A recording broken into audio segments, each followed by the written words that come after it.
Bueno, muy buenos días. Estamos empezando el curso de Escuela y República desde la Facultad de Filosofía y Letras de la FUNED, que va a tener lugar y tiempo el jueves, el viernes y el sábado. Jueves y viernes de 9 a 13, un tempo de los hermanos, empezando un poquito más tarde, y de 14:30 a 19:30. Y esos son híbridos, presencial y virtual. Y el sábado es solo virtual de 9 a 13. Bien, a los que estaban inscritos les hemos mandado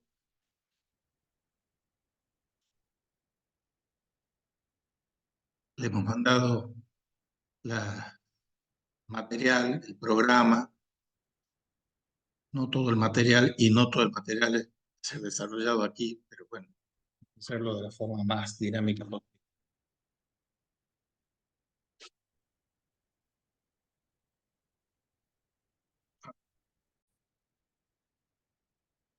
Bien,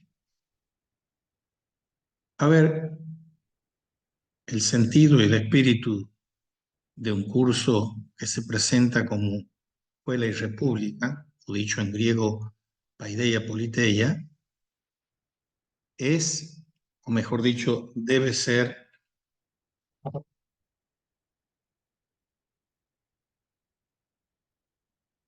dialógico. Dialógico y fraterno. Entonces, para que se capte qué quiere decir, que esto es la esencia de la escuela y la república, es la capacidad del juego amoroso, del diálogo y de la fraternidad.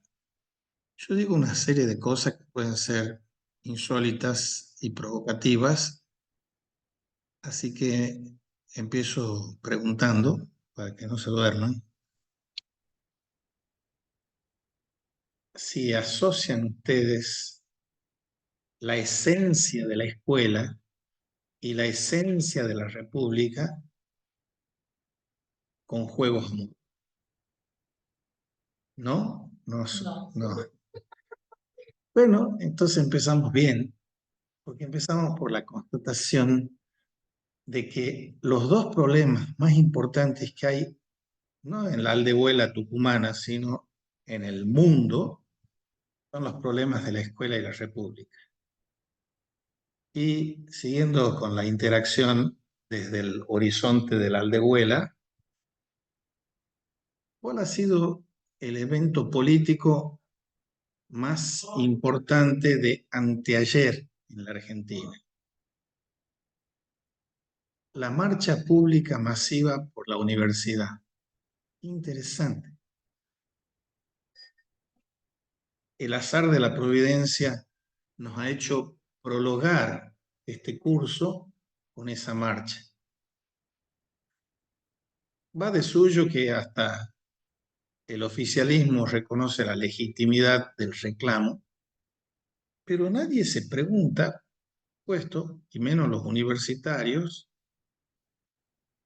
¿para qué existe? Y nadie se pregunta, ¿qué es una universidad? Nadie se pregunta cómo debe vivirse la vida universitaria.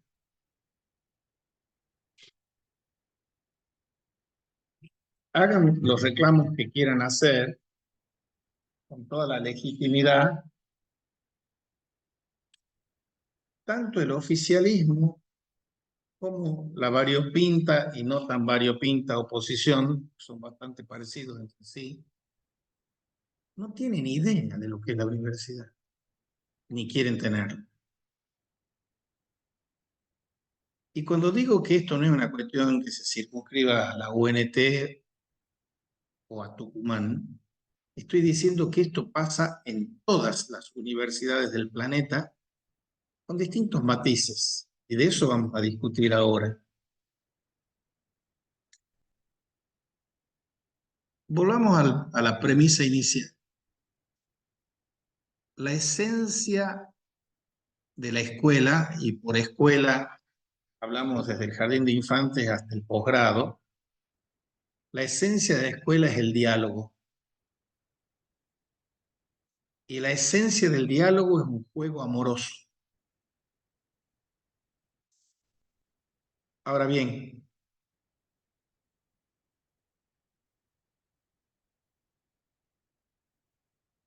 si la esencia de la escuela es el diálogo amoroso, el juego amoroso del diálogo, ¿qué es lo que, como veremos después con más detalle, qué es lo que caracteriza un diálogo? Como dice ese pensador fundacional contemporáneo del pensar dialógico, que es Franz Rosenzweig, lo dice en forma plástica, metafórica. Para que haya un diálogo tenemos que atender a que nosotros tenemos dos orejas y una boca, o sea, para oír el doble de lo que hablamos. Si este curso aspira, como aspira, a ser un juego amoroso dialógico, en la exposición que yo estoy haciendo voy a exponer segmentos de lo que está en el programa y ustedes voy a hacer una pausa en medio de ese segmento dialógico, una pausa para que ustedes pregunten, comenten, critiquen.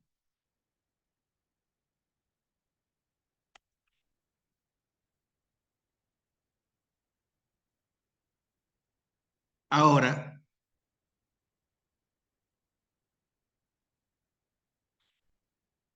¿qué es lo que define un juego? Hay muchos filósofos y muy buenos que han escrito juego. Uno es Huizinga con el Homo Ludens, pero hay otro que no parece ser tan bien humorado y risueño como Huizinga, que es Wittgenstein, que habla de las reglas de juego. La esencia de un juego es que está regulado, que hay reglas. Entonces, yo ahora les voy a proponer a ustedes un doble conjunto de reglas, 3 reglas morales y 3 reglas intelectuales, y después de exponérselas les voy a preguntar, primero si las comprenden, y después, si las comprenden, si las aceptan, y después, aceptándolas, si las aceptan, si aceptan que con esas reglas van a ser evaluados ustedes en el trabajo que vayan a hacer aquí, oral y escrito. Vamos por las reglas de juego morales. La primera regla moral del juego se llama respeto. El respeto en varios sentidos, en varios respectos. No es el respeto irrestricto a la libertad. No, no, no, esa es una de las muchas macanas del actual. Ya vamos a hablar de esas macanas. El señor Kant, con su crítica a la razón pura, que trató de purgar de todo sentimiento a la moralidad, el único que dejó fue el respeto.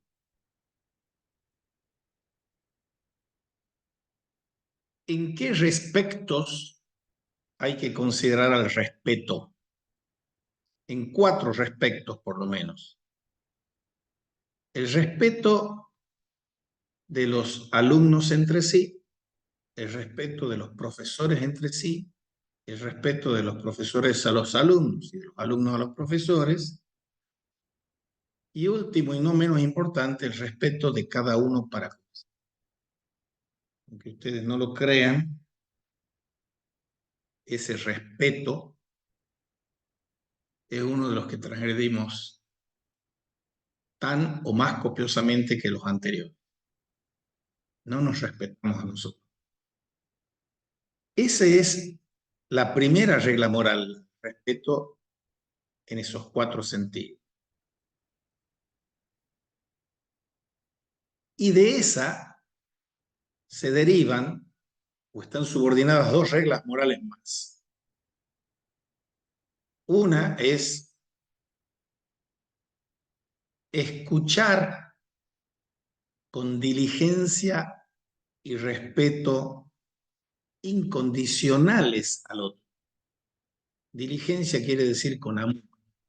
Escuchar con amor y respeto al otro. Y como les decía, esa crisis letal en la que se hunden nuestras escuelas, universidades y repúblicas es por la falta de diálogo, la falta de conversación genuinas, la falta de disputa, discusión genuinas. Libido disputandi, le llamaba Agustín. El amor por la disputa. Y en esencia está diciendo algo parecido con raíz latina a diálogo. Logos entre dos, pensamiento entre dos, diálogo y disputa.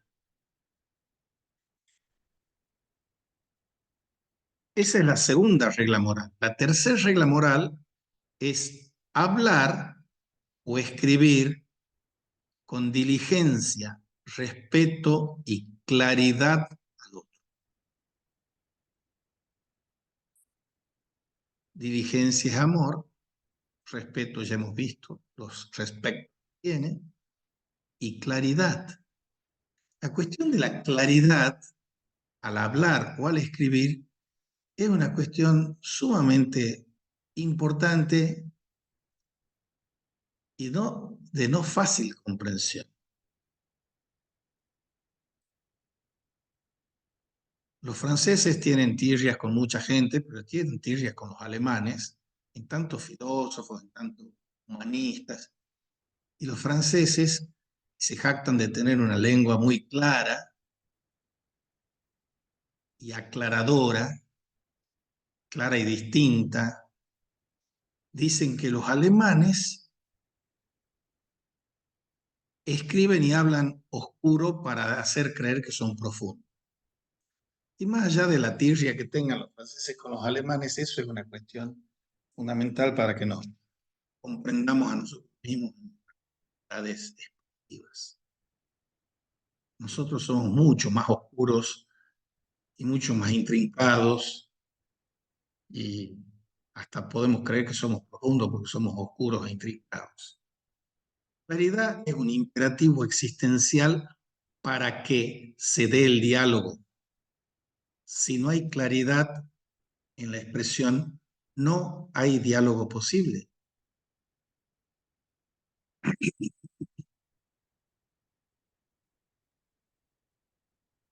Sean esos gigantes que se llamen Tomás de Aquino, que se llamen Immanuel Kant, tenían esa misma comprensión que ellos temían menos el equivocarse cuando decían lo que decían que no ser comprendidos cuando decían lo que decían. Uno tiene que tener voluntad de claridad para ser comprendido, incluso cuando uno está diciendo una cosa. Porque si hay honestidad intelectual y si no la hay, no hay diálogo tampoco, uno no tiene que temer errar, sino el hablar en forma ininteligible. Entonces ya tenemos las 3 primeras reglas morales. Y hago una pausa para preguntar. Primero, ¿se comprenden o no se comprenden? Se comprenden. ¿La aceptan ¿O no la aceptan? No. No la aceptan. Bueno, yo me olvido de decirles, he sido incomprendido. Si ustedes no comprenden o no aceptan, tienen que dar razones que no la aceptan y proponer alternativas. Si no, ¿cómo jugar? ¿Y el silencio de origen? A ver, qué linda pregunta es. Cuando uno dice que si yo me callo o me enmudezco o hago silencio, uno puede creer que está siendo tan genial como Wittgenstein, que de lo que se puede hablar hay que decirlo con claridad, inteligibilidad, cristalinas y con rigor. Y si no, tengo que hacer silencio. Ese no es el silencio al que me estás interpelando, porque ese es el silencio de las momias, que es la mudez, el silencio idiota. El silencio profundo de los místicos, de San Juan de la Cruz, de Teresa, no es un silencio idiota, es el silencio elocuente en el que anida toda palabra inteligible. Toda palabra está alimentada por un silencio que es el que la posibilita. Entonces, ¿y el silencio dónde queda? En el cesto de basuras y el silencio de las momias.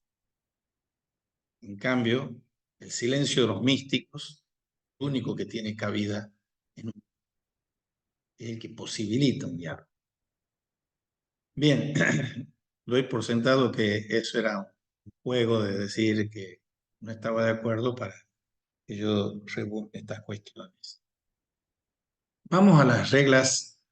Entonces, si están de acuerdo con las reglas morales, vamos a las reglas intelectuales, que no por casualidad las pongo después de las morales. Las reglas intelectuales, dicho académicamente, son las reglas semióticas. Hablar o escribir hay que hacerlo coherentemente, consistentemente, persuasivamente. Si uno asiste, aunque sea de reojo o como cómplice culposo, a la chatarra del lenguaje que impera en las redes sociales y en nuestros smartphones, se da cuenta que no somos ni coherentes, ni consistentes, ni persuasivos. Son las reglas semióticas. Coherente es que tenga lógica lo que digo. Consistente es que tenga pertinencia. Y persuasivo es que pueda interpelar al otro con mi palabra para suscitar la respuesta o réplica del otro. O sea, la sintaxis, coherencia, la semántica, pertinencia, y la persuasión o la retórica de mi discurso son las reglas intelectuales. Ahora bien, esas reglas no funcionan porque sí. Si yo me meto en la primera, que es lo que los clásicos llamaban dialéctica, en la escolástica, por ejemplo, y la dialéctica en el sentido de la propedéutica y de la lógica de Aristóteles, no la de Platón, como veremos, yo tengo que aceptar principios lógicos. Y ahora, los posmodernos, para mencionar los sofistas e idiotas más contemporáneos, creen que pueden despedirse de la lógica. Cuando no se hacen los más sofisticados y hablan de las lógicas difusas, no son bacanas, lo digo provocativamente, tienen reglas. Y hay que seguir las reglas, dice Wittgenstein, para hablar lógicamente. Pero la validez, no la verdad lógica de un discurso son necesarias pero no suficientes. Aparte de la validez, yo tengo que buscar hablar con verdad. Y hablar con verdad implica que yo tengo un cierto dominio del significado de las palabras que uso.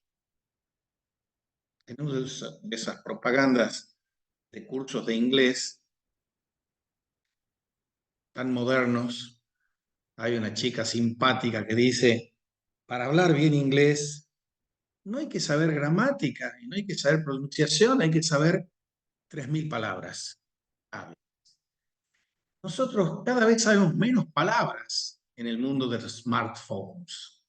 La pobreza supina de nuestro léxico y nuestro diccionario personal habla de por qué nuestros discursos son tan imbéciles, tan idiotas. O sea, la semántica es saber que si yo digo vela, con V corta, puedo decir ese artefacto que ilumina con fueguito, puedo decir esa vela del barco que hace avanzar con el viento, o puedo decir que estoy en vela. Tengo que saber el significado de las palabras para poder hablar consistentemente, ni que hablar de conceptos tan abstractos y tan traídos y llevados como el concepto. Todos los libertarios estos de mala cosecha que tenemos entre nosotros y que presiden el país, no tienen idea de lo que es la libertad. Pero no es que ellos estén creando el equívoco, sino que ellos están prolongando el equívoco del concepto equivocado de libertad que tiene Kant o que tiene Hegel. Porque antes que la libertad, existencialmente previo a la libertad, de un modo pre-espontáneo, dicen Rosenzweig y Levinas, está la responsabilidad. Y nos quedemos en la palabra responsabilidad. Ellos también usan la palabra responsabilidad. Digo ellos por los liberales capitalistas libertarios y los socialistas y comunistas. Son el mismo equívoco, nada más que de dos lados. La responsabilidad en su propia palabra tiene la raíz de responder. Yo soy invocado, convocado, provocado a responder ante algo. Entonces, la cuestión matricial aquí es que no son cara y contracara de lo mismo, libertad y responsabilidad. La responsabilidad es previa a la libertad. Yo soy responsable ante el otro y por el otro y para el otro, porque eso nos enseña Caín y Abel. Cuando Dios le pregunta a Caín, ¿qué has hecho con tu hermano? El respondón de Caín le dice, ¿es que acaso yo soy el guardián de mi hermano? Esa es la pregunta ético-metafísica para toda escuela y república más importante que hay. ¿Qué somos nosotros para los otros? Esa es la cuestión. No es que soy yo para mí mismo. No me tengo que cuidar a mí mismo. Yo soy ser para otro, no ser para mí.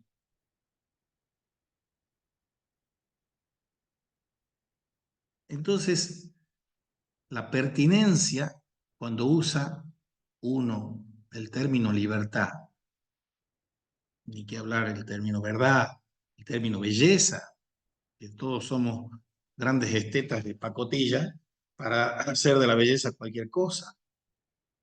Todo está socavado y minado por el mismo error inicial. La verdad es verdad de las cosas. El bien es el bien de la cosa. La belleza es la belleza de la cosa. Las cosas son bellas porque a mí me gustan o a mí me gustan porque son bellas. Las cosas son verdaderas porque yo las conozco o yo las conozco porque son verdaderas. Las cosas son buenas porque yo las quiero porque son buenas. Así con el diario del lunes todos sabemos que efectivamente correcto decir es que las cosas, como decían los escolásticos, son en tanto que son bellas, verdaderas, buenas y siguiendo uno, algo, etc. Pero todos contestamos, siguiendo los filósofos modernos, postmodernos, equivocados de medio a medio, que yo soy la medida de todas las cosas. Y esa la lucha viene entre Sócrates y los sofistas. Para Protágoras, el hombre es la medida de todas las cosas, de las que son en tanto que son y de las que no son en tanto que no son. Para Sócrates, Dios es la medida de todas las cosas. Y nosotros siempre estamos eligiendo de qué lado de la cuestión nos ponemos, en qué lado de la cuestión nos ponemos. ¿En el que yo soy la medida o que Dios es la medida? Entre los sofistas, Sócrates, o Platón, o Aristóteles. No es una, es la cuestión mayor. Lo que está mal en el mundo, todas las cosas que están mal en el mundo son porque yo soy la medida. Entonces, vamos al tercero de las reglas semióticas. La retórica se llamaba desde los griegos hasta los escolásticos. La pragmática se llama en la modernidad semiótica.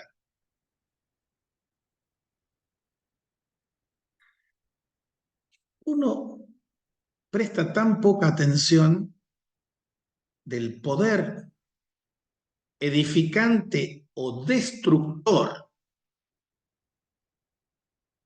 que tienen las palabras, que las usa como si fuesen inocuas, inermes y en el fondo insignificantes.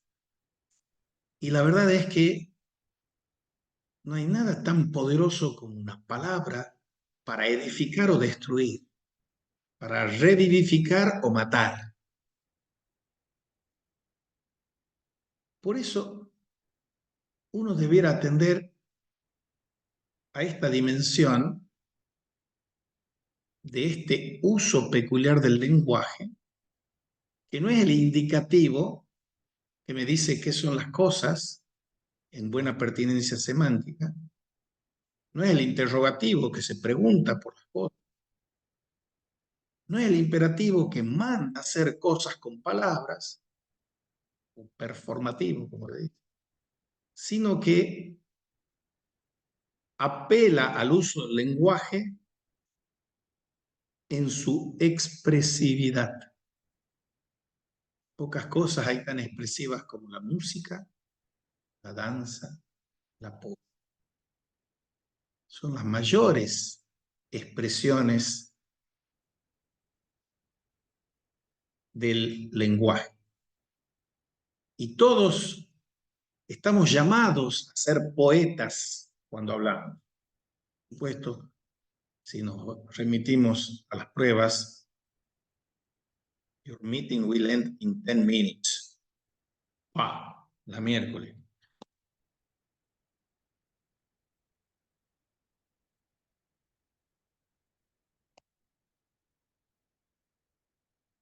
Bueno, cuando termine voy a volver a lanzarlo.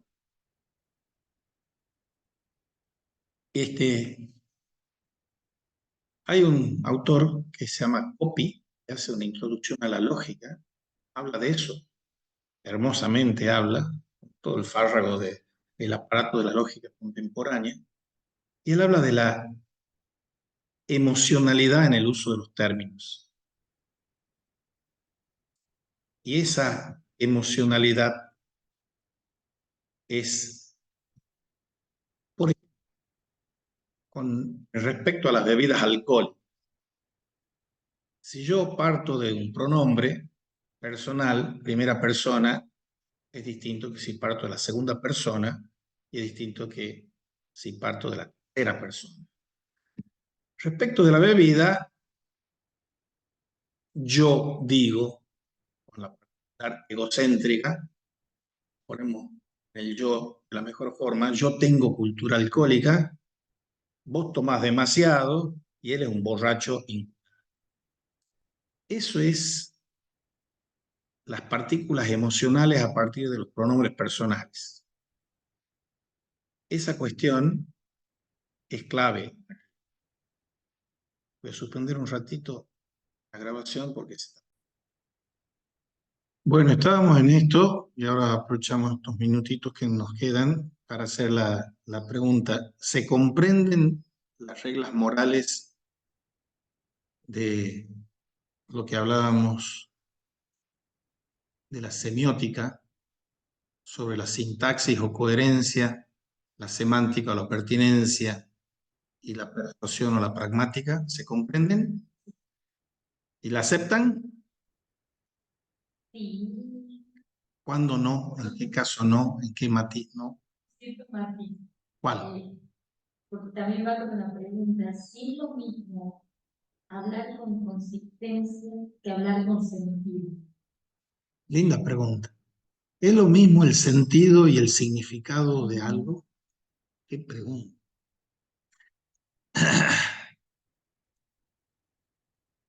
Es lo mismo si yo entiendo la connotación de significado, sentido como significado. Porque ¿de dónde sale el significado de las palabras? Es un problema crucial de la semiótica. ¿Cuál es el origen del significado de los términos, de las palabras? Volvemos a la cuestión del silencio. El silencio, en el sentido del silencio de los místicos, es el origen del significado. Es algo que uno no puede entender de buenas a primeras. Pero si uno ha leído Alicia en el País de las Maravillas, se da cuenta lo caótico semánticamente que puede ser que cada uno le aplique el significado que le venga en gana a las palabras. El error abismal contrario es entender.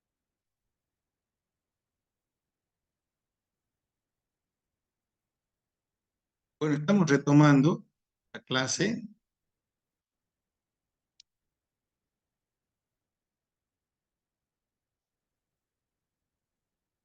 y habíamos quedado con las reglas intelectuales y morales. Tengo entendido que me las habían aceptado con algunos matices.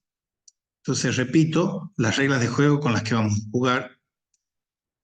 Vayamos desde el comienzo, da capo, como dicen los italianos. Las dos instituciones más importantes del mundo contemporáneo, antiguo, medio, moderno y contemporáneo, son la escuela y la república. En griego, en el fundacional griego, son paideia y politeia. Pero, les decía,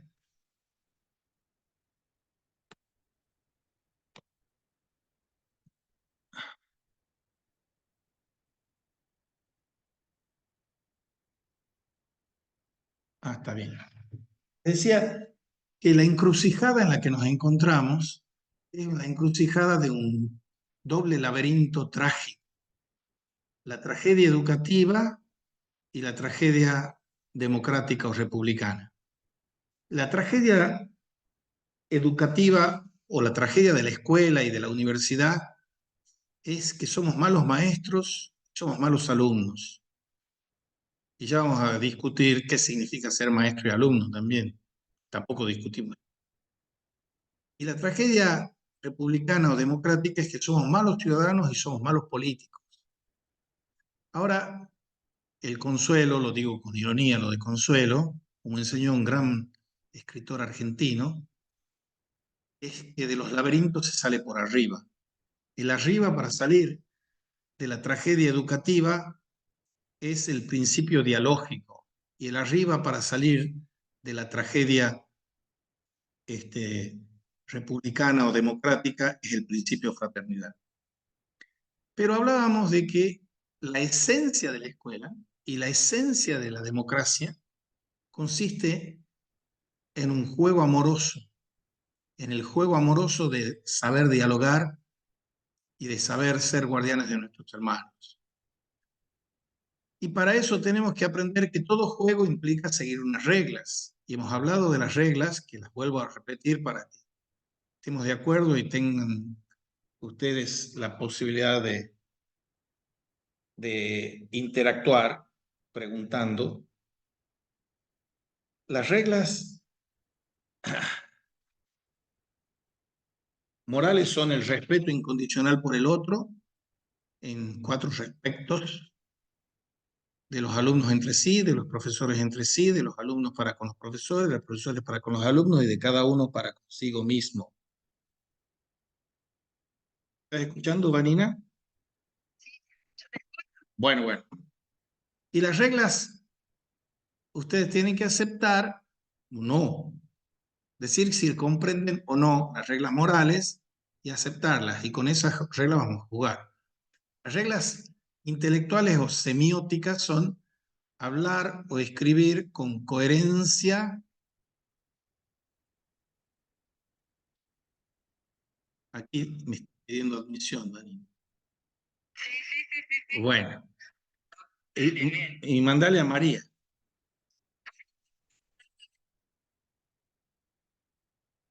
Bien. Hablar con coherencia, hablar con consistencia y hablar con persuasión. Hablar con coherencia es hablar lógicamente. La buena lógica, que como todas las cosas que hacemos y decimos en ciencia, en filosofía, son aristotélicas, parte de principios que hay que respetar. Por supuesto, las concepciones postmodernas, en ese fárrago de fake news y de cosas improcedentes a los que nos tiene mal acostumbrados lo políticamente correcto de la posmodernidad, imponen que la mentira es verdad, como dice Orwell en 1984, la guerra es la paz, es un aquelarre y una Babel en la que vivimos o desvivimos, nos movemos o nos inmovilizamos y existimos o dejamos de existir. Entonces, hablar con coherencia es responder a ciertos principios. Son tres: el principio de identidad, el principio de no contradicción y el principio de tercero excluido. La metamorfosis de la lógica, siempre para mal, que acontece en la filosofía, ha sido desvirtuar eso para llegar hasta el paroxismo de la necedad y la absurdidad, es decir, que hay que despedirse de los principios, que uno ya no tiene por qué apelar a los principios.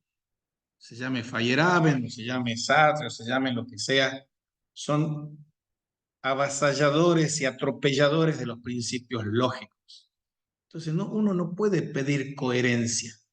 Y toda la ontoteología de la ciencia de la lógica de Hegel se basa en su lógica dialéctica como una lógica que supera, entre comillas, la lógica aristotélica en la negación del principio de tercero excluido. El principio de tercero excluido dice que las cosas son tal cosa o no son tal cosa, no hay una tercera posibilidad.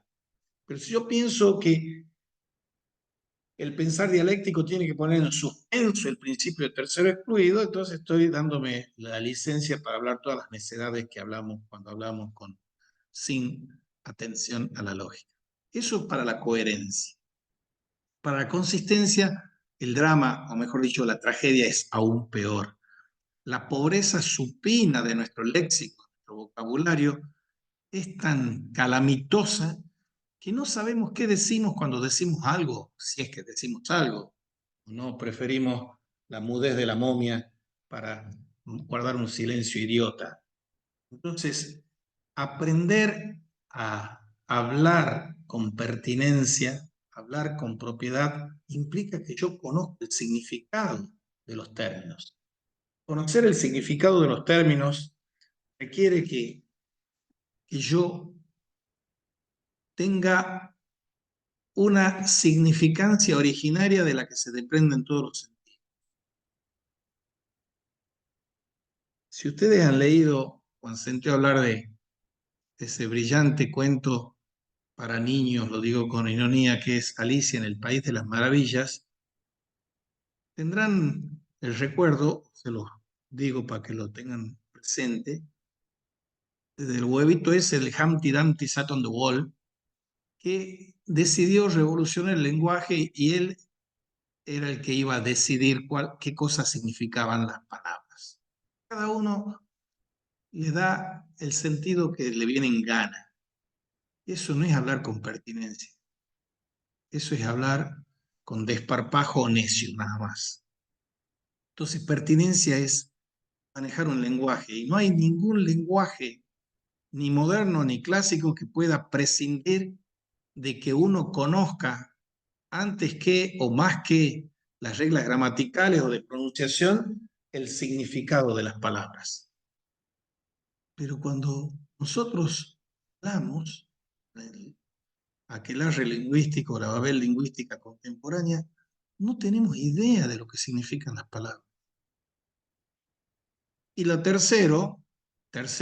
la primera, la sintaxis, la llamaban dialéctica desde Aristóteles y en los escolásticos, para la coherencia. La segunda es la semántica que los clásicos y los aristotélicos y después Wittgenstein llaman la gramática. Y la tercera rama de la semiótica, dicho en lengua contemporánea, es la pragmática que los clásicos y escolásticos llamaban la retórica. Muchos creían que la retórica era una especie de floritura y de adornos para hablar lindo y, dicho en un fardo nuestro, para chamullar a alguien. Persuasión es mucho más que un chamullo, es tratar legítima y honestamente de persuadir al otro de la carga expresiva que tienen los términos que usan.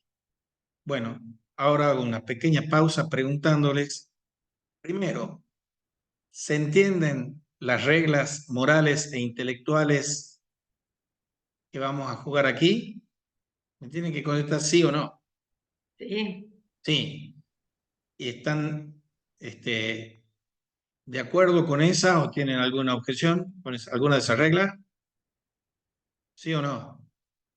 No. Estamos de acuerdo, estamos de Muy bien. acuerdo. Muy bien. Entonces van a ser ejecutadas con esas reglas. Están advertidas. Con esas reglas vamos a jugar. Ahora vamos a ir a un capítulo sumamente interesante que cuando yo formulé este programa para el año 2023 en esta misma facultad, no lo tenía en carpetas y ahora sí lo tengo. Estamos unas cuantas personas comprometidos en la fundamentación teológico-filosófica de una red interuniversitaria para dar acogida, entre otras, pero es la primera, a cátedras abiertas. La cátedra abierta estamos echando a andar en los días que corren, es la cátedra abierta Gaspar Risco Fernández, un magister magistrorum, maestro de los maestros, que hemos tenido el lujo de tener en Tucumán, en Santiago del Estero, en Catamarca, en La Rioja, porque este buen hombre, como verán, era un vórtice de creatividad que irradiaba de la teología, la filosofía, los estudios culturales, regionales, el cine, etcétera, etcétera. Bien, pero previo, como prolegómeno, vamos a ver aquí, preludio, interludio y posludio. No es una casualidad que si hemos dicho que la esencia de la escuela es el juego amoroso del diálogo y de la fraternidad, pongamos el ludio. El preludio, que es preludio pedagógico y metodológico, es el juego antes del juego. El interludio es el juego principal en este curso también. Y el postludio es el juego final, jugar al final del juego.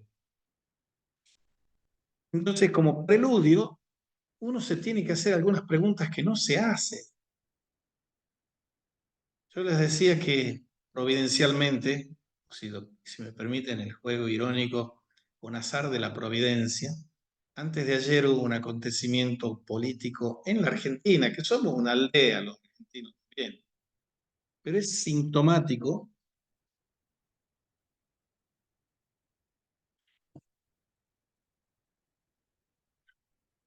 Y ese juego sintomático se expresa en el tono farsesco que tenemos los argentinos, como buenos hijos de italianos que somos, de hacer política, hacer educación, hacer economía. Y se mostró en una gracias a Dios, pacífica, masiva marcha por defensa de la escuela pública y de la educación pública. Ignoramos tantas cosas e ignoramos que hasta las universidades privadas son educación pública. Hay educación pública de gestión privada y educación pública de gestión pública. Entonces, creer que uno está defendiendo la UNT, está tirándole cascotes a la UNSA, uno puede tirarle cascotes a la UNSA con toda razón, o a la San Pablo T aquí en Tucumán, o a la Católica de Santiago del Estero, pero tirar cascotes no es un argumento. Uno tiene que mostrar para qué existe una universidad. ¿Alguien se pregunta eso para qué una universidad? ¿Alguien se pregunta complementariamente para qué debiera existir una red interuniversitaria? Y uno se puede preguntar, o mejor dicho, responder a nivel de título, ¿para qué existe una universidad? Para seguir el camino a la verdad, honrando a la vida. Así cortito. Seguir el camino a la verdad, honrando a la vida. Y la institución universitaria existe y subsiste como el fruto sapiencial del espíritu de la teología y la filosofía medievales, tan denostada ella. Con ellas y desde ellas vive, crece y fructifica. Sin ellas muere, se vacía y renuncia a su naturaleza propia. ¿Cuál es la naturaleza propia? ¿Cuál es la esencia de la universidad? Ser la expresión y el cultivo de la sabiduría encarnada. Qué poquito, ¿no? El verbo encarnado, sabiduría encarnada.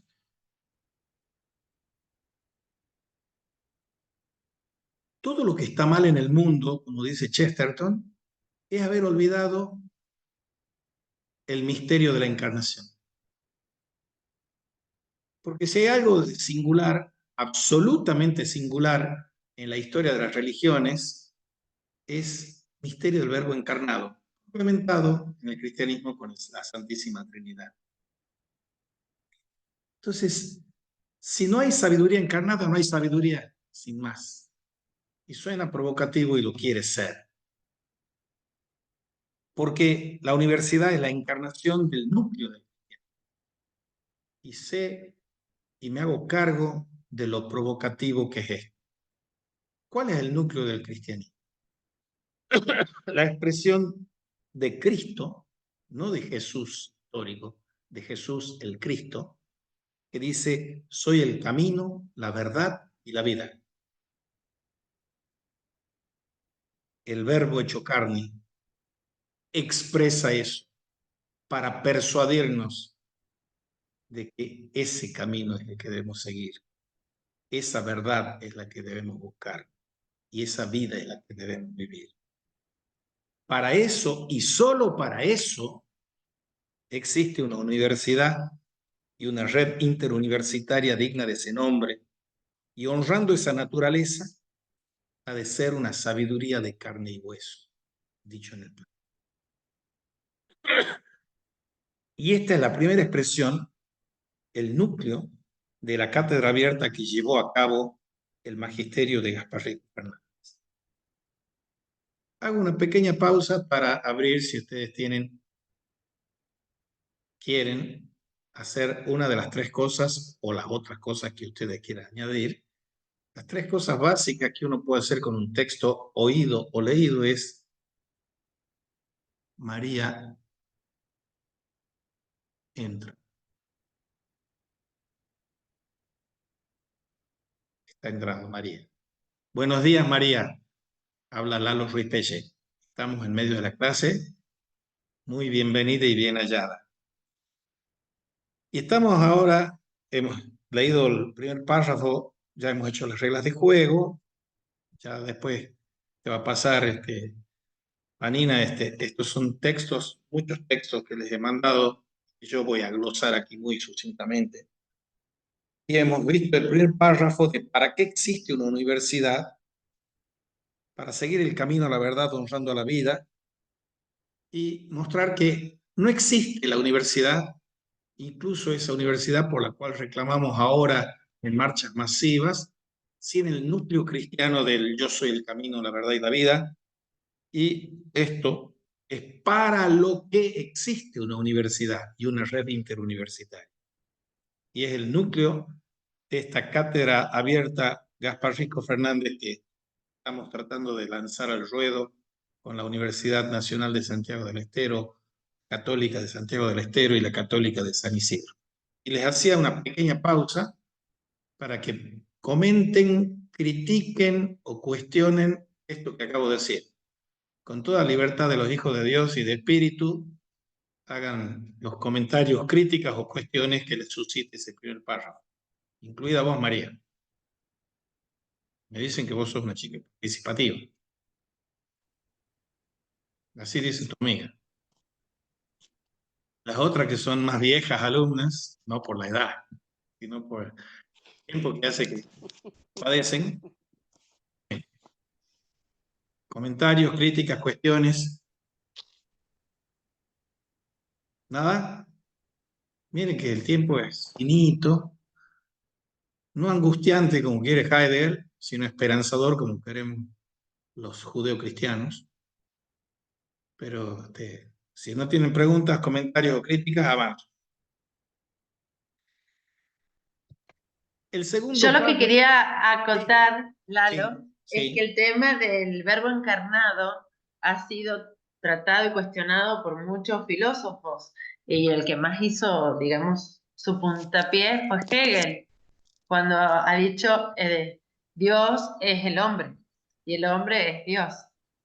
Y después, digamos, yo lo veo en ese punto de vista que a raíz de esa teosofía, como algunos lo llaman, es como que han surgido en la Edad Moderna, contemporáneamente, siguiendo, digamos, el pensamiento medieval, muchas corrientes, inclusive el existencialismo.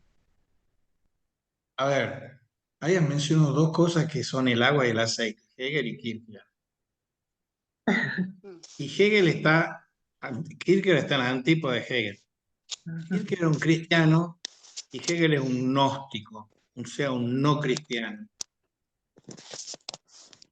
Y Hegel, aparte de todas las claraveces, lo digo así con un gran cariño y respeto, porque le he dedicado 10 años de CONICET a investigar sobre Hegel y lo conozco bastante bien. Hegel, ¿por qué digo que es gnóstico? Vayamos a la cuestión de razón y fe en Kant y en Hegel. Kant no es gnóstico, Kant es fideísta, como buen luterano. Y Hegel, que presumía que el autor, él hubiese querido ser el Santo Tomás de Aquino del protestantismo, hubiese querido ser el San Anselmo del protestantismo, tenía gran afecto por la filosofía y la teología cristiana, pero Hegel decidió cortar amarras con eso. Vayamos primero a Kant, el fideísmo de Kant. El fideísmo de Kant, en el prólogo a la crítica de la razón pura, Kant dice que él ha hecho la crítica, que es uno de los 5 libros más importantes de la historia de la filosofía, la crítica de la razón pura, ha hecho todo el esfuerzo crítico para hacer lugar a la fe. Entre la fe y la razón, hay que hacer la crítica a la razón, pero lo que vale más es la fe. Entonces, Kant dice, Kant es un agnóstico. Agnóstico es que no conoce. En la tercera parte de la crítica a la razón pura, en la dialéctica trascendental, él está diciendo que lo único que nosotros podemos conocer es lo fenoménico. El noumeno, la cosa en sí es incognoscible, porque los 3 filosofemas más importantes de la historia son Dios, hombre y mundo. Pero Dios, hombre y mundo se han separado y se han convertido en disciplinas aisladas entre sí. Dios como solo Dios, mundo como solo mundo y hombre como solo hombre. Y uno podría decir que toda la historia de la filosofía se reduce a 3 equívocos. El equívoco antiguo, que ha puesto en el primer lugar de esos tres filosofemas al mundo, la cosmología. El equívoco relativo y parcial, lo digo con afecto, de la Edad Media, que ha puesto en el centro a Dios, con la preterición, olvido o postergación de mundo y de hombre. Y el equívoco desastroso de la modernidad, que ha puesto en primer lugar al hombre, con preterición de Dios y del mundo. Ahora, ¿qué es lo que le pasa al gnóstico Hegel? Tiene un escrito que se llama Glauben und Wissen, creer y saber, el temprano Hegel, en el que él le tira todos los dardos en contra de Hegel, de Kant. ¿Por qué? Porque Kant les ha cortado el camino que después van a seguir los parricidas post-kantianos, Fichte, Schelling y Hegel, matarlo a Kant, pero sin poder olvidarse de Kant. Y Kant les ha dicho, no puede haber ciencia, ni filosofía, ni metafísica de las cosas. Justo lo contrario de lo que dice la metafísica de Santo Tomás de Aquino, lo único hay. Pero Hegel, que quiere ser Santo Tomás, le sale el tiro por la culata porque él dice, lo único de lo que puede haber ciencia es la cosa. Pero para eso él tiene que cambiar la lógica. Todavía Kant ha hecho una modificación sin abandonar de la lógica aristotélica de la que hablábamos. Y se inventa esa lógica dialéctica con la suspensión del principio de tercero excluido. Y lo que él hace es una gigantomaquia gnóstica. La gnosis es una de las herejías más deleterias, espantosamente destructoras de la historia, que si ustedes quieren ver ejemplos concretos en qué se ve la gnosis, vean los fundamentalismos. El fundamentalismo de Putin atacando Ucrania, el fundamentalismo de Hamas atacando Israel y de Israel atacando a los palestinos, todos esos creen ser poseedores de la verdad absoluta. Y la verdad absoluta es una sola y es solo Cristo. Le guste a quien le guste y le pese a quien le pese. Entonces, uno tiene que abandonarse y desmarcarse del agnosticismo, que es una amputación de las posibilidades de conocer en Kant y sus seguidores, y de la gnosis. Nosotros tenemos, por ejemplo, hablando mal, y uno puede pasar todo un curso hablando mal del actual presidente de la Argentina, es un tipo que junta gnosis y agnosticismo. Es un fundamentalista que cree en el Estado de Israel y en el Estado de Estados Unidos de Norteamérica y dice que todos los estados hay que fusilarlos. Es un fundamentalista que cree que la libertad es un absoluto y la propiedad es otro absoluto. Y cree que las universidades se manejan con vouchers. Esa idiotez filosófica, producto de su ignorancia y su intemperancia, va acompañada por un fundamentalismo libertario, que es un desastre. ¿Quién discute en la Argentina, incluidos los presuntamente leídos de los periodistas del oficialismo actual, que hablar de los periodismos de la oposición kirchnerista, quién discute hoy el liberalismo? Nadie. ¿Quién discute hoy qué significa la libertad? Nadie. Podrían leer un argentino que se llama Leonardo Castellani, uno de los polígrafos más importantes que hay, psicólogo, cuentista, escritor de parábolas, teólogo, escritor de un libro que se llama El Apocalipsis, uno de los mayores escritores de lengua hispana. Y ese señor, más allá de las taras ideológicas que tenía, tiene unas críticas a mansalva al liberalismo. Un librito que se llama La esencia del liberalismo, pero está lleno de críticas al liberalismo, a la democracia burguesa y a todo eso. Pero antes que él, y aún mejor que él, digo yo, está Gilbert K. Chesterton, que ha hecho unas críticas él junto con su amigo Hilaire Belloc al liberalismo y al capitalismo. Y eso es algo que nadie discute aquí en Argentina. Se toma como si lo liberal fuese el progreso.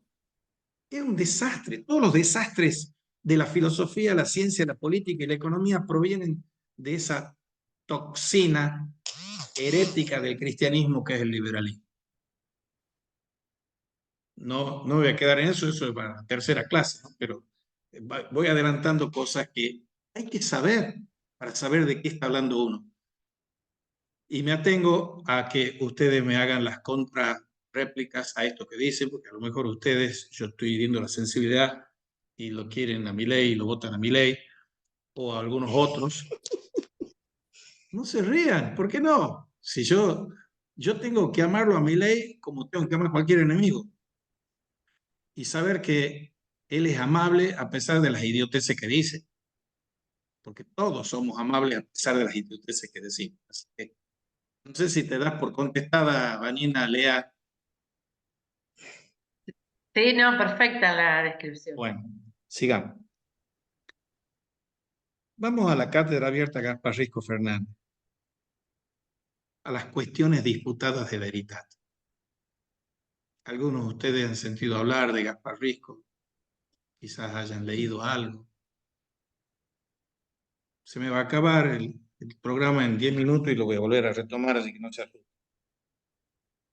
Gaspar Risco Fernández ha sido uno de los pocos maestros de filosofía que han existido en la Argentina en la segunda mitad del siglo XX.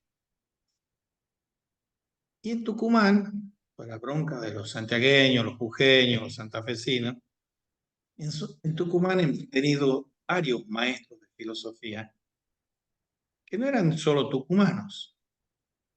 Lo hemos tenido a Rodolfo Mondolfo, lo hemos tenido a García Morente, lo hemos tenido a Gaspar Fernández, lo hemos tenido a Manuel Gonzalo Casas y lo hemos tenido a Gaspar Risco Fernández.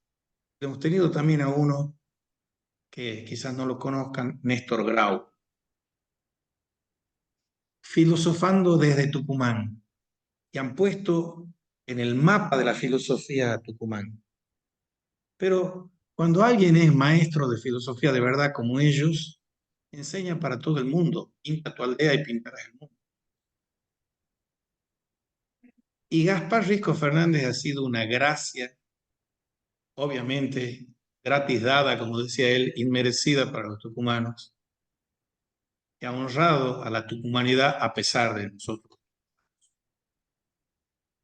Gaspar Risco Fernández en los años 70, desde la Cátedra de Historia de la Filosofía Medieval de la UNT, abrazó la quintesencia de una cátedra universitaria, haciendo de cada hora u horas de clase que daba ese juego amoroso del diálogo y la disputa. Es un hombre que respetaba a sus oyentes, por más que dijeran las sandeces que decían. Respetaba y amaba. Son las reglas intelectuales y morales que les he dicho.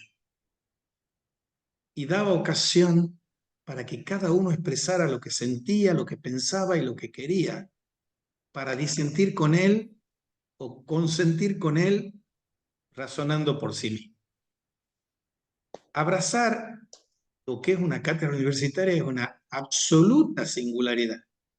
Si yo les pregunto a ustedes que ya están terminando, las mujeres que están asistiendo, carreras de filosofía, ¿cuántas veces ustedes han experimentado y vivenciado? No es una pregunta retórica, se las estoy haciendo. Realmente el acto académico de las clases universitarias era un diálogo, era una conversación, era una cuestión disputada. Escucho las respuestas de ustedes. ¿Cuántas veces? Poca, ¿no? Pocas. Muy poca. Pocas. Bueno, entonces Muy yo pocas. vuelvo a provocarlas y pedirles que me ayuden para que esta no sea una de esas pocas y que participemos dialogando, discutiendo, conversando. es que el fundador del pensamiento dialógico contemporáneo, les decía antes, se llama Franz Rosenzweig, un judío alemán, 3 años más chico que Martin Buber, muy amigo de Martin Buber, que venía de hacer una tesis doctoral sobre Hegel y el Estado, y ese señor sabía perfectamente la filosofía kantiana, hegeliana, etc. Y se topa con la Gran Guerra, como se llamaba la Primera Guerra Mundial cuando no había plural. Y está en el frente de los Balcanes, luchando en la Gran Guerra, del lado de Alemania, él, judío. En medio de la guerra, él, que ya ha vivido una conversión de permanecer siendo judío, cuando todos sus amigos, parientes, compañeros le decían, vení, pasate al cristianismo, porque si seguís en el judaísmo no vas a tener la cátedra universitaria. Y con un coraje y una integridad extraordinaria, Franz Rosenzweig decidió permanecer judío. Y elaboró una de las mejores obras de filosofía y teología del siglo XX, que se llama La Estrella de la Redención, publicada en 1921, después de la Primera Guerra Mundial. Cerca de donde él estaba peleando, había otro señor que ha hecho historia en la filosofía, que se llama Ludwig Wittgenstein, también peleaba en los Balcanes, y es un personaje, un perro verde extraordinario. Y él estaba dando un giro a esa obra genial que se llama el Tractatus Lógico-Filosóficus. Y lo dirigía un señor que se llama Bertrand Russell. Y Bertrand Russell, por supuesto, no entendía ni un pepino lo que estaba haciendo Wittgenstein y lo criticaba malamente. Por eso, un cáustico prólogo en el que antepone a su obra que nadie se la quería editar, no se la querían aprobar como tesis doctoral, y que es una de las revoluciones más grandes de la filosofía. Ahí en ese trágico, cáustico prólogo dice que él, con lo que ha escrito, la parte lógica del Tractatus, ha resuelto todos los problemas de la filosofía y con eso no ha tocado en lo más mínimo lo único que importa, la vida. Y después termina con ese muy citado y manido punto 7, un ordenamiento así more-geométrico del Tractatus, que dice de todo lo que se puede hablar hay que decirlo con claridad y rigor, y de lo que no se puede hablar hay que hacer silencio. Wittgenstein está haciendo un proyecto porque tanto el Círculo de Viena, que eran los corifeos, donde van a salir todos los liberales ahí después, Popper y todos esos muchachos, Carnap, antimetafísicos, antifilosóficos, pero también era muy admirado por Bertrand Russell, que dice, uy, tengo un discípulo genial. Y le dice, ustedes no entienden nada de lo que yo estoy diciendo. Porque el paso del primer al segundo Wittgenstein, el paso del Tractatus a las investigaciones filosóficas.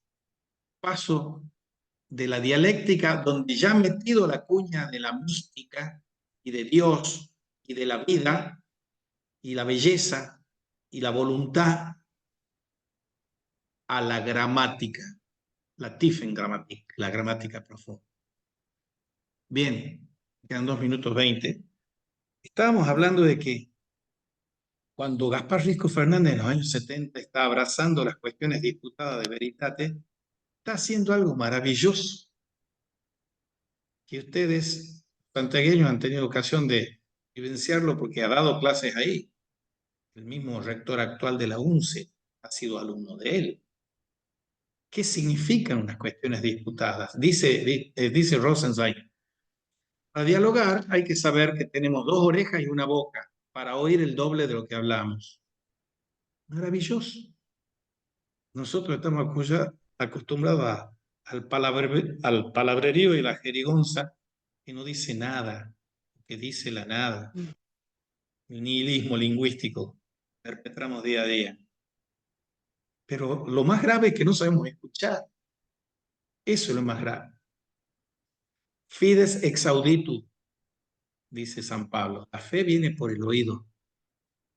Y si nosotros no tenemos el oído pronto para ser el oyente de la palabra, palabra con mayúscula, el título de una filosofía de la religión de Karl Rahner, el oyente de la palabra, no podemos oír nada.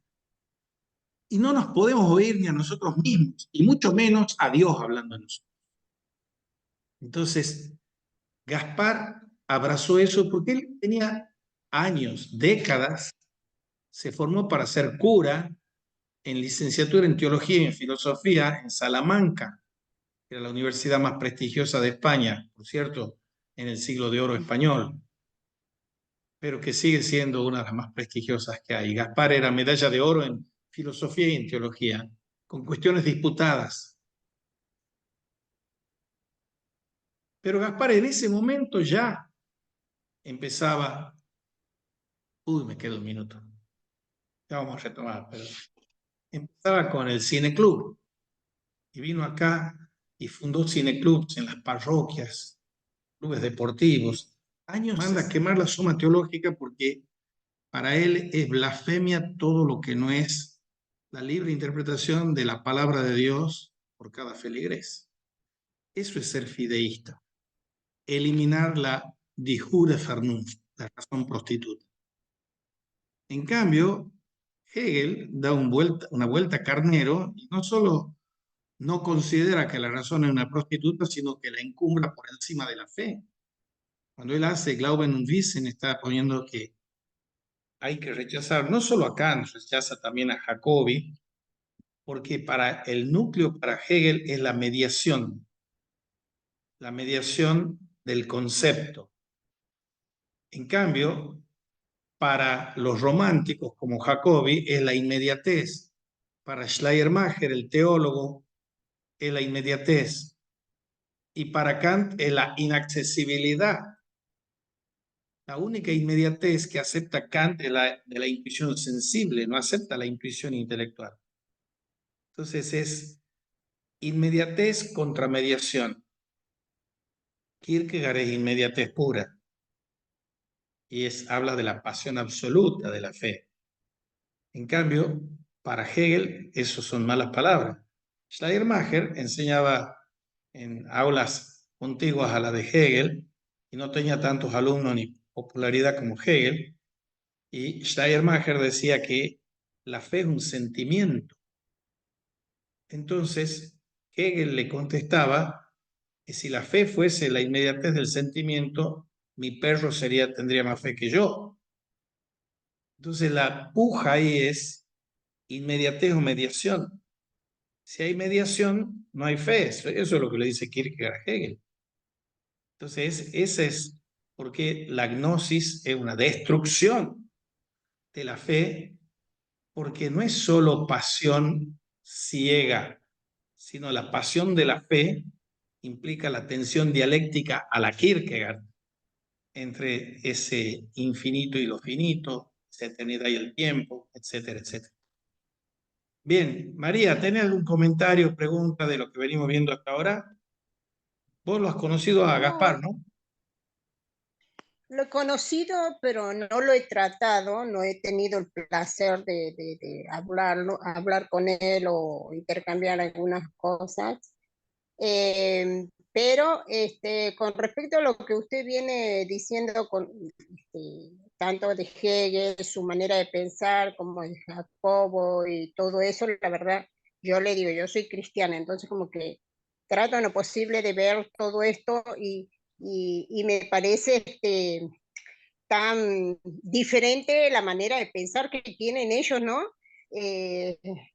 Por ahí como que tan la razón que no entra dentro de una fe que es no fanática, pero también es algo que que nos construye como ser humano, no a todos, y depende del punto de vista también, o sea, como usted va diciendo, va nombrando a cada uno de ellos, que también hay esa cantidad de personas pensantes que también tienen esas posiciones totalmente diferentes, y que por ahí yo soy bastante abierta a todo, me gusta oír al otro, y como que uno va aprendiendo, ¿no? Yo a través de usted aprendiendo la manera de pensar de cada uno de ellos, y que también fueron tan mortales como nosotros, que también tenían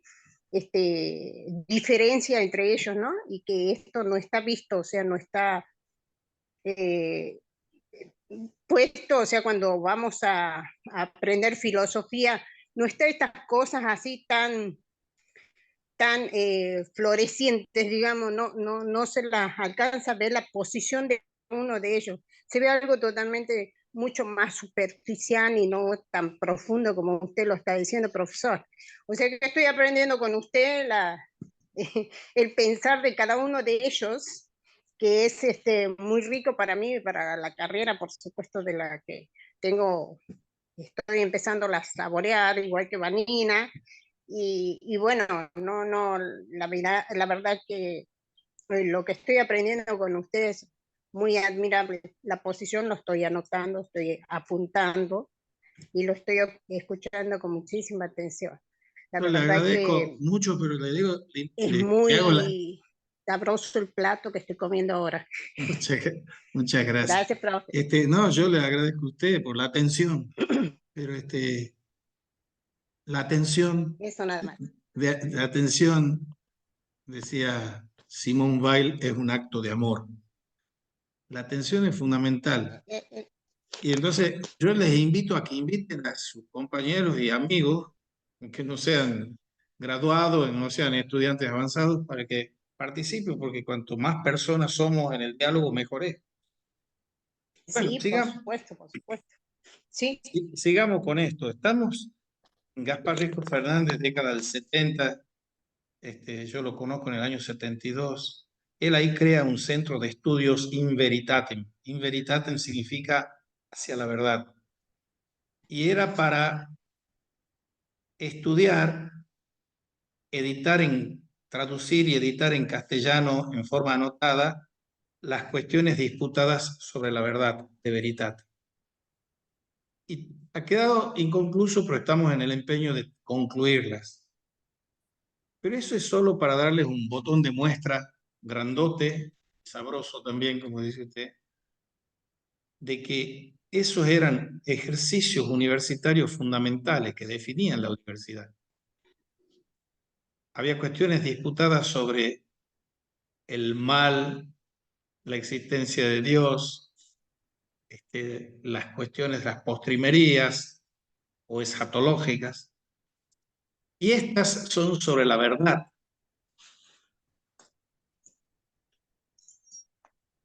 Les decía que Gaspar se había sí, licenciado en filosofía y en teología en los años 50.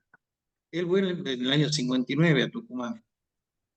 Y ya tempranamente empieza a viajar a Santiago del Estero. Había los fundadores de la Católica en Santiago del Estero, y eran amigos, compartían, comulgaban en los mismos idearios. Cuando él crea el Centro de Estudios in Veritatem, empieza a salir una colección de libros que ahora confiamos volver a reeditar. Y esos libros eran traducciones de algunas cuestiones y comentarios sobre esas cuestiones. Y él hace anteceder a esos escritos, hace anteceder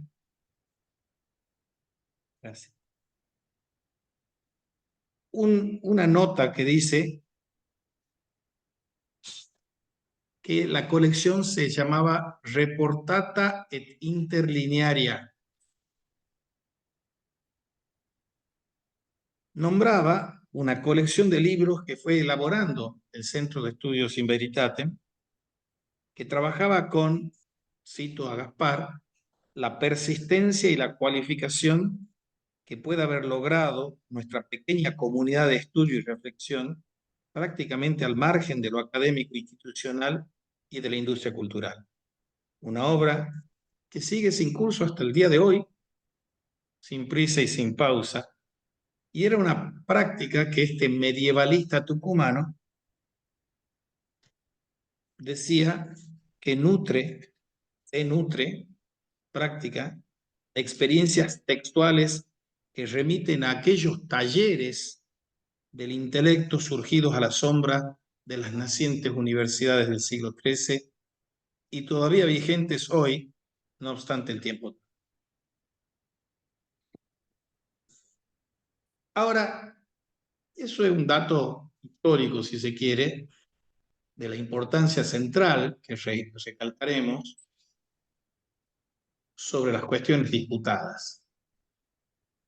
Hemos dicho hay 3 reglas intelectuales y 3 reglas morales para hacer el juego amoroso de la disputa y del diálogo. Ahora vamos a poner un marco filosófico, si quiere, más contemporáneo, que es el de la fenomenología de la vida, donde se inscriben estas prácticas de una cátedra abierta.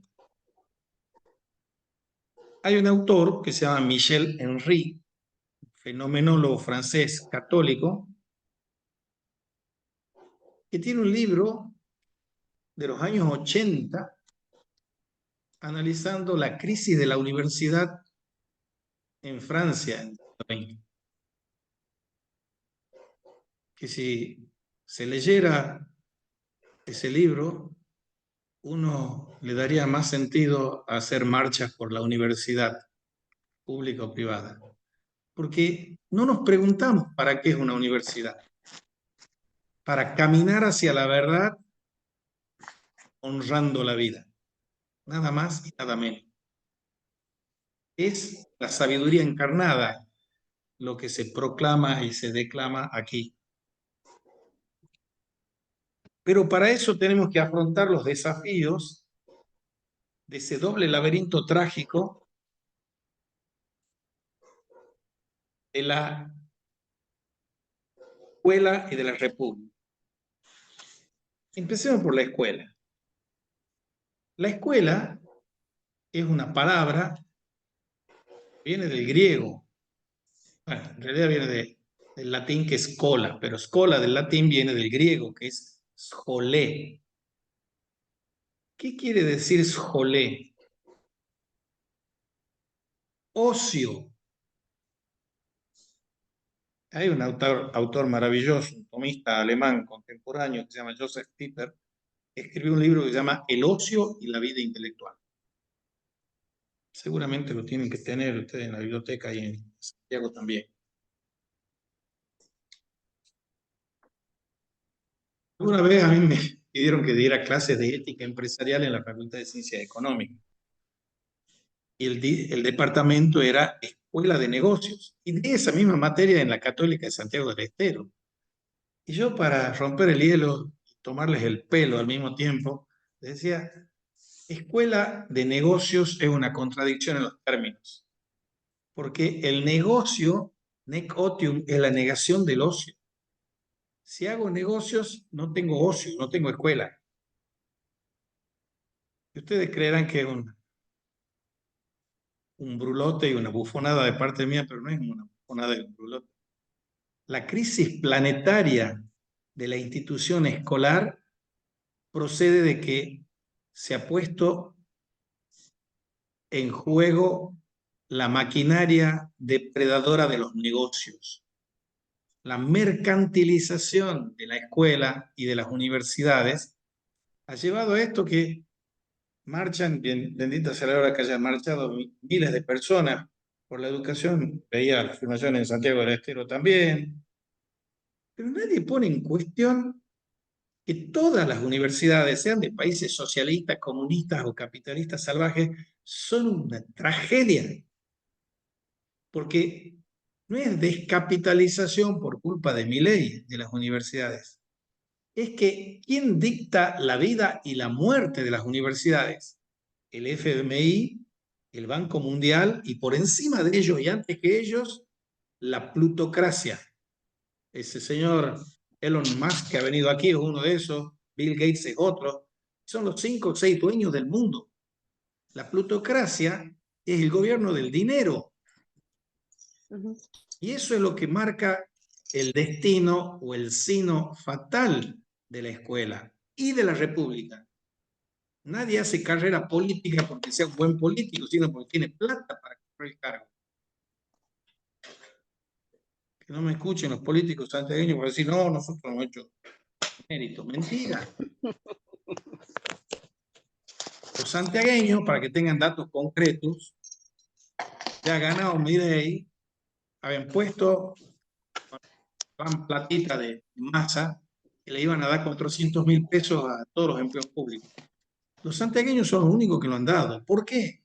Porque tenían negocios bien aceitados con el gobierno central de Buenos Aires y les tenían una coparticipación así ubérrima, más que generosa, y entonces el señor feudal de Santiago del Estero les dio los 400.000 cuando todos los otros andaban arañando, no podían ni. Los santiagueños son así líderes en todas las fulerías esas que están haciendo aquí y que depredan las universidades. No le digan al rector de la UNCE, si no, no nos va a querer apoyar. Pero eso es una cuestión, yo me tiene aprecio, yo le tengo aprecio, pero las cosas funcionan así. Funcionan así y está mal que funcionen así. Pero lo más malo, porque aquí parece que yo soy un tirabomba y que tiro la piedra y escondo la mano. Y quien cuando están lapidando a la prostituta, quien está libre de pecado, tire la primera piedra. Yo voy a tirar las piedras ahora para este lado, para nosotros, ustedes incluidos. Cuando yo con un dedo lo señalo a Milei, o a Alberto Fernández, o a la Cristina Kirchner, o al otro sinvergüenza de Macri, los otros 4 dedos me apuntan a mí. Que es la comunidad la responsable de estos fantoches que nos gobiernan. Somos nosotros los responsables que no decimos nada y no hacemos nada.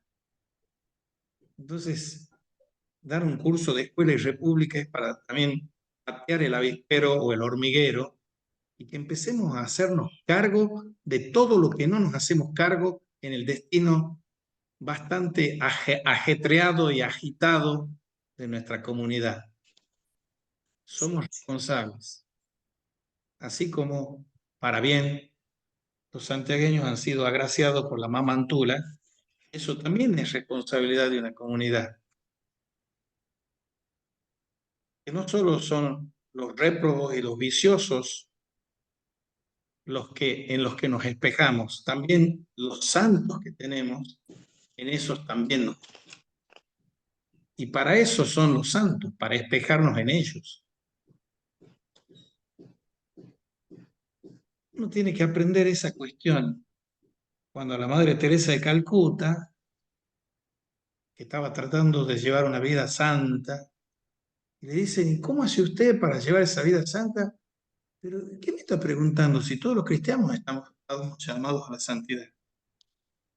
¿Cuántos cristianos sentimos que estamos llamados a la santidad en nuestra vida? Me parece que, bueno, no hagamos estadística porque las estadísticas siempre mienten, pero no son muchos.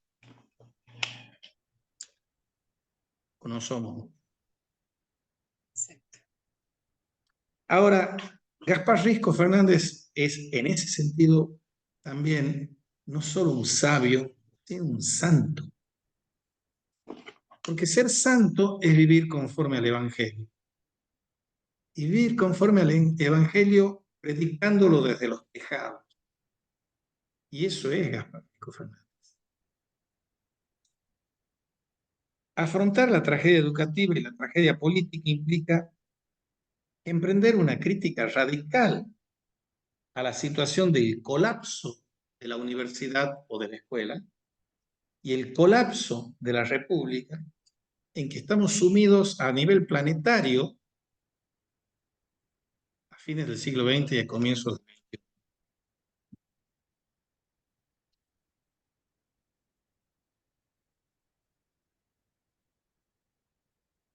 ¿Cuándo se funda la Universidad de Buenos Aires, por la que todos lloraban lágrimas de cocodrilo allí?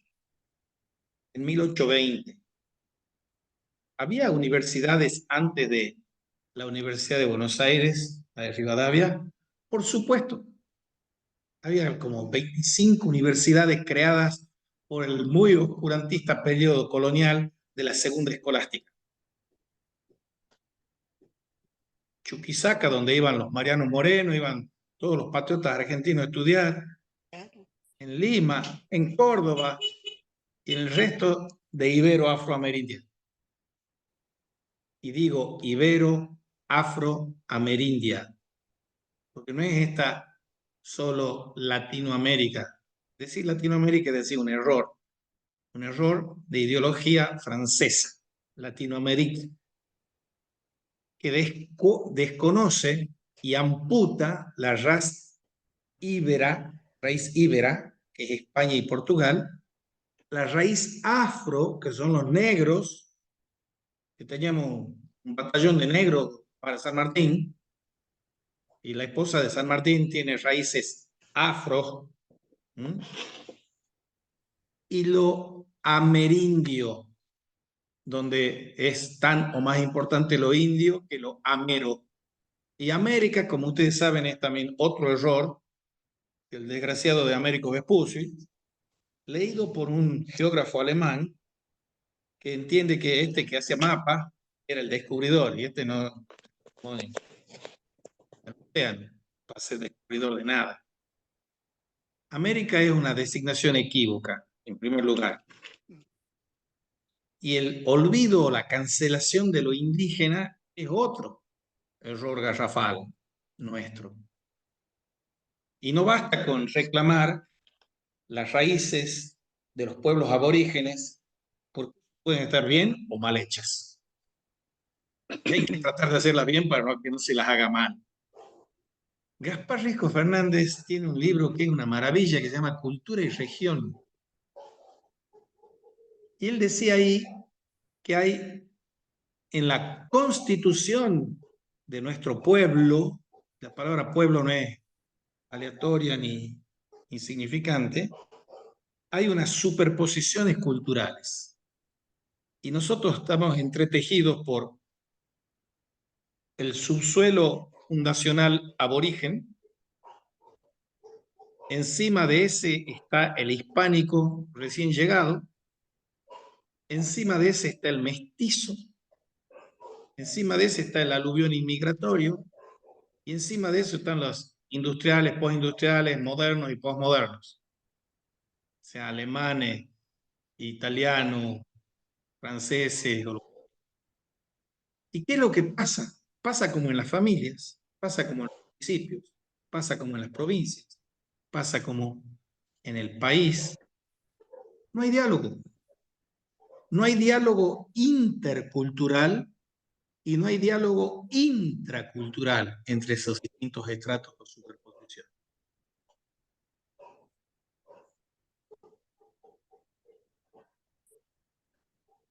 Ahora, estamos diciendo que hay que darle un cauce filosófico, fenomenológico, de una fenomenología de la vida.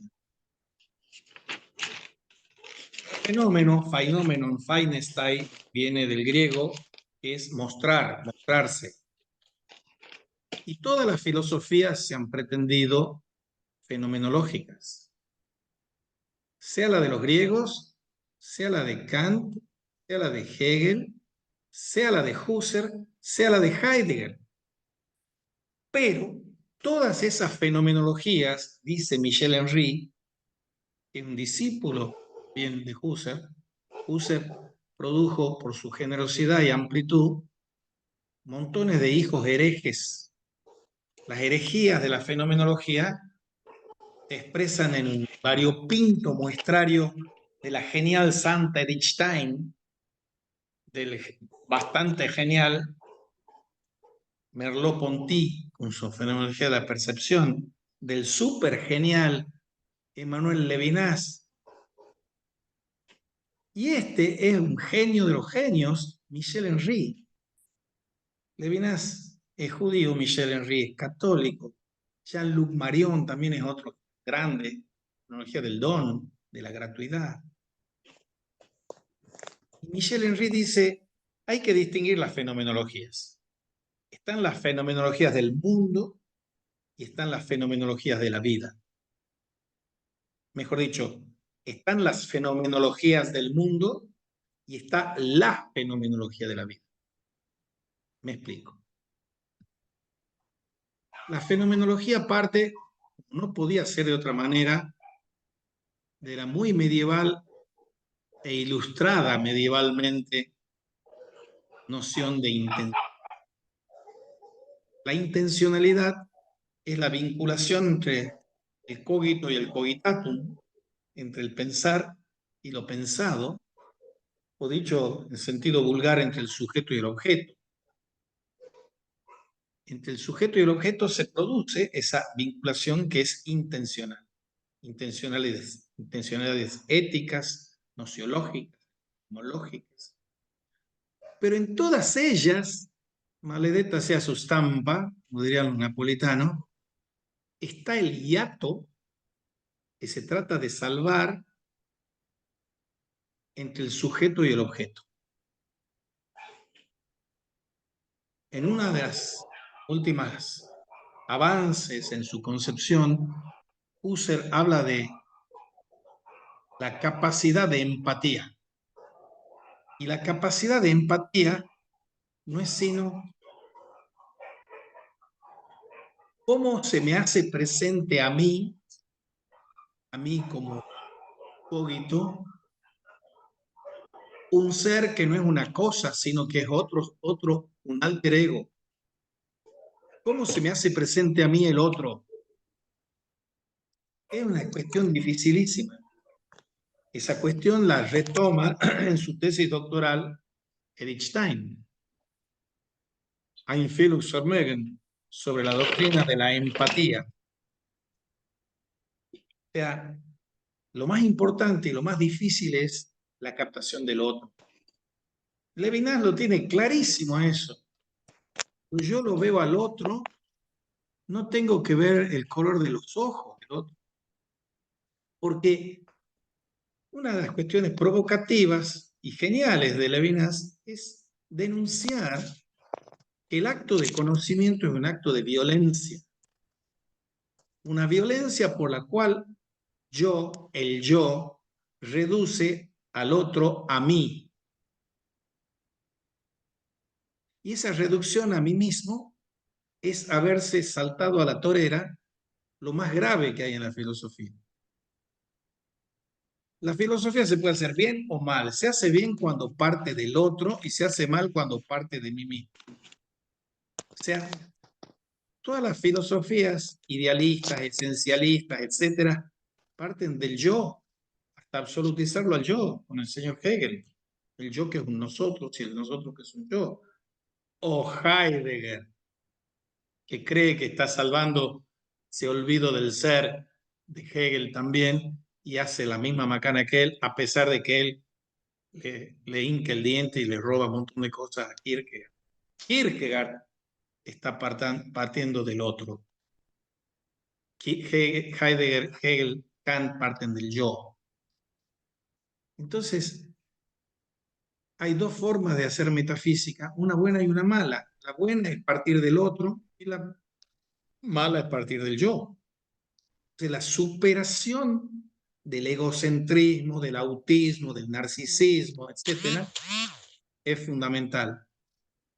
Bueno, ya se va a acabar y vamos a abrir de nuevo, pero hasta que se acabe, seguimos hablando. Entonces, todo esto, fenomenología de la vida. ¿Por qué fenomenología de la vida? Para esto, Michel Henry nos hace apelar a nuestra propia experiencia. La vida es algo que yo siento cuando estoy viviendo. Y nadie me puede impugnar lo que yo estoy sintiendo y lo que yo estoy viviendo. Ningún profesor de filosofía ni neurocirujano, ni neurólogo me puede impugnar ni demostrar lo que yo estoy viviendo. Porque no es autoconciencia como quieren los idealistas, es autoafección. La realidad de la vida es la absoluta vida con V corta mayúscula, y la nuestra no es con V corta mayúscula. Nosotros no somos la vida, somos vivientes, somos los depositarios de esa herencia de la vida absoluta. Y la vida absoluta es evidente, apodíctica, dicho técnicamente, es evidente, indemostrable. Ustedes tienen que demostrarse a sí mismos que están sentadas en una silla o que están respirando, o que si se quieren parar y ir a la heladera a sacar una cerveza. Nada de los actos de nuestra vida son demostrables, pero todos son evidentes para nosotros mismos y nadie los puede negar, nadie los puede demostrar y nadie los puede impugnar. Entonces, cambiar de las fenomenologías del mundo a la fenomenología de la vida, para nosotros vivientes, va a afectar radicalmente a la escuela y a la república. Porque si yo estoy viviendo en una relación política y vivo conforme al capítulo 4 de la fenomenología del espíritu de Hegel, que es una relación de amo y esclavo. Y entonces, sea en las relaciones matrimoniales, la guerra de